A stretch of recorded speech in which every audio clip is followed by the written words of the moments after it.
ebigambo biyitingana okuva eno n'eri naye njagala nkutegeeza nti obunkenke obuyingidde mu mutima gwa musajja mukulu Benjamin Netanyahu ow'eggwanga erya Isirayiri bumutuusizza n'okuteekawo akakiiko komiti ateekawo yaki yambaga nedda ayagala baataddewo bano banoonyereze obulumbaganyo obwakoleddwa mu ggwanga erya Isirayiri nga Iraani yeebukola ekibadde tekibangawo bukyalubanga lwa mmindi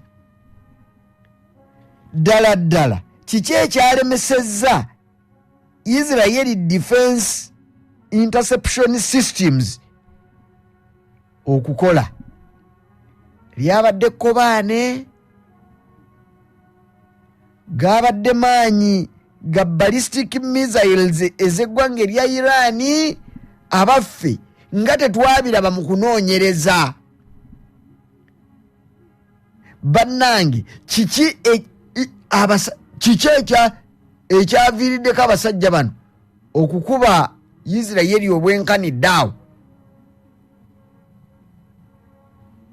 ekyamazima neesoberweka ne mu kibira kakati obulungi ampuliriza ebigambo era bizze byogerwa ennaku zino Isirayiri eno eyina ze bayita Defense Interception Systems oba Defense Systems ezigezaako bulijjo ezibadde ziyamba eggwanga lino erya Isirayiri okutaatira ebyobugagga bwalyo gamba ebifo ebyakubiddwa oba gamba ng'ebifo ebyakubiddwa n'ebyokwerinda ebirala omanyi mu weekend mwe twategeeredde nti eggwanga lino erya Iran bino nabikubuulidde era ozoobibuulira balumbye eyo mu kibuga Negev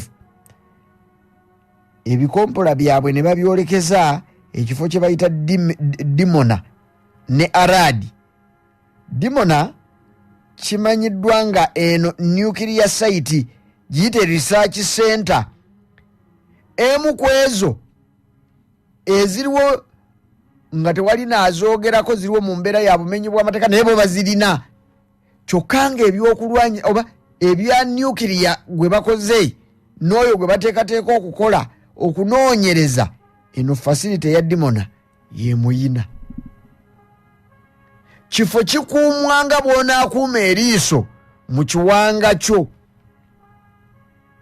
kyokka newankubadde ng'ekitongole ekya UN International Atomic Agency Energy Agency UN is nuclear watchdog bano bagamba nti ekyamazima kasookedde balumbye Dimona ono ne Arad newankubadde nga nuclear bamumanyiiyo gyali atotoogananga bukolwa naye ekituufu kiri nti bano badde tebannafunawo mawulire bano aba International Atomic Energy Agency babadde tebannaba kufunawo mawulire gabalaga nti oba oliawo radiations zirina ekyazibadde kuba zitandise ate wali mawulire ago naye nga ate waakiri njagala okutegeeza nti newankubadde kinaaba tekyabadde bwe kityo naye akabonero akaalaze nti baasobodde okukizinduukiriza era ne boonoona newankubadde nga tebayonoonye nuclear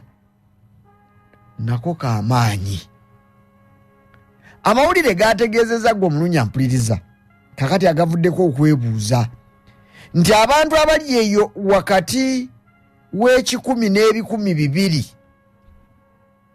be baabuuse n'akabalangulo oba n'obubalangulo obwaleeteddwa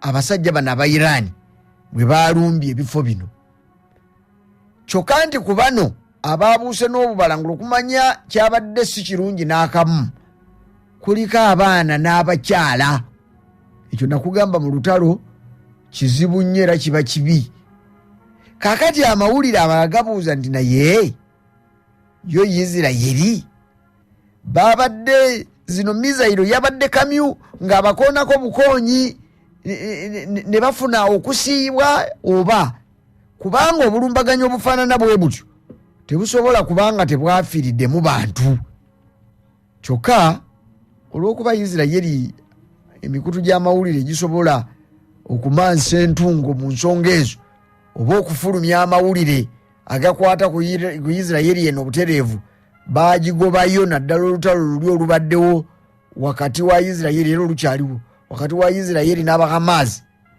Kakati amawulire agafaanana bwe gati naddala agagikuba gaba mazibu okumanya. Toyinza kutegeera mangu muwendo gw'abantu. Naye olw'okubanga musajja mukulu Benjamin Netanyahu ali mu kupapala, kakati wano we wava obuzibu ne balowooza nti gwe wamma wandibaawo ekyabaddewo. Ekyamazima musajja mukulu Benjamin Netanyahu mweraliikirivu. Nkubuulidde nti ataddewo n'akakiiko kanoonyereze ekyaganye interceptors, ekyaganye zino air defense systems okukola. Nti singa banaakizuula nga lyabadde Kobani, sebo buli saidi wabaawo abalya. Tekiri mu mawanga gano agakula gokka.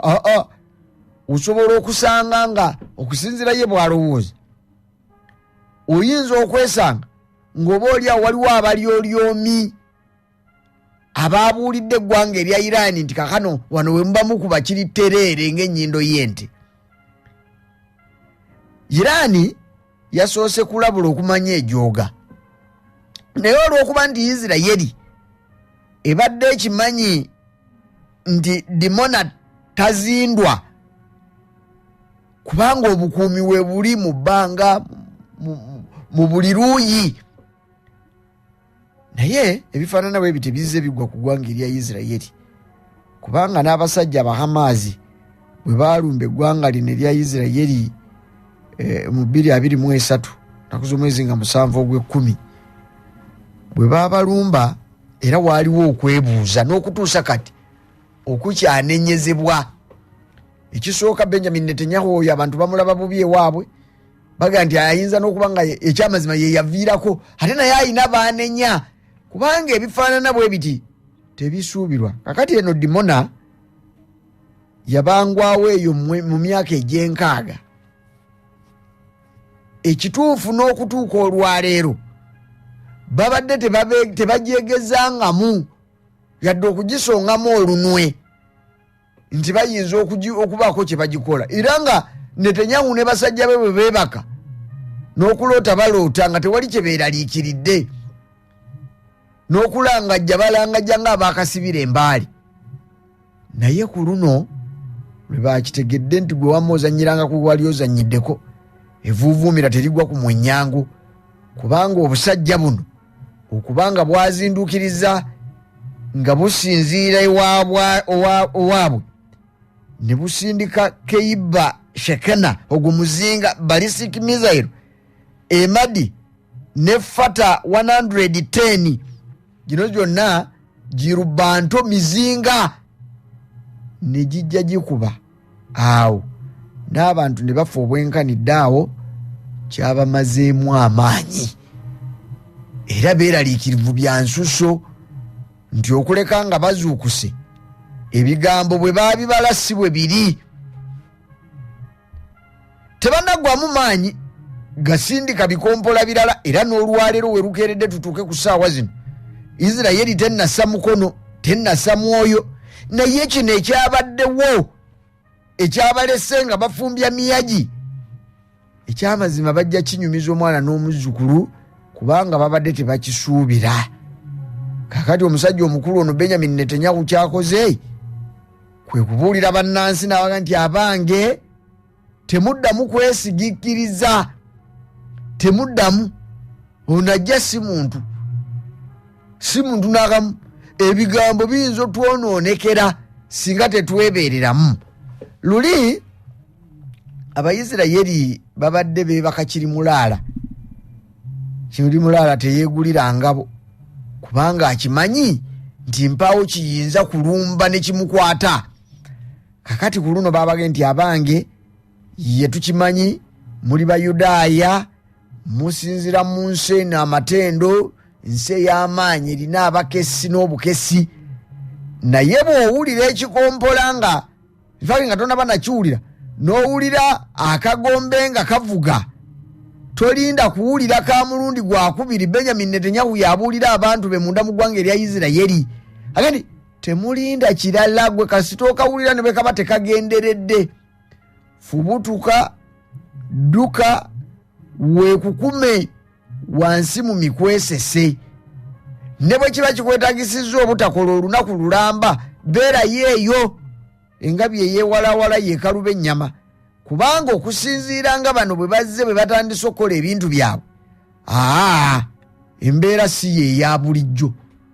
Embeera si ya bulijjo. Kale nno mwebeereremu mwab'eggwanga erya Isirayiri. Luli babadde nga basooka kutunulayo. Mubbi yatusangako awo tugamba lala chini. Ngenda ntunula waggulu. Ho! Lwali lutalo. Kande bano bagandi kasito owulira lala chini. Yingira omukwesese. Kubanga olaba bali abakunukiriza mu Bibiri. Yo Isirayiri beega nti bafunye bufunyi bubalangulo. Ate nga waliwo amawulire agalaga nti waliwo abaafudde ate so omusiba nasi 12. Ekyamazima bano abaliwo bayina kutaatirwa. Era nga n'eggwanga erya Amerika bwe lyakoze, Amerika nayo yabuulidde abatuuze baayo yonna gye bali n'abali mu Uganda wano beegendereze. Kubanga engeri ebintu gye bitambulamu ate nga Amerika ekyayiddwa nnyo bandigwa ku kibabu.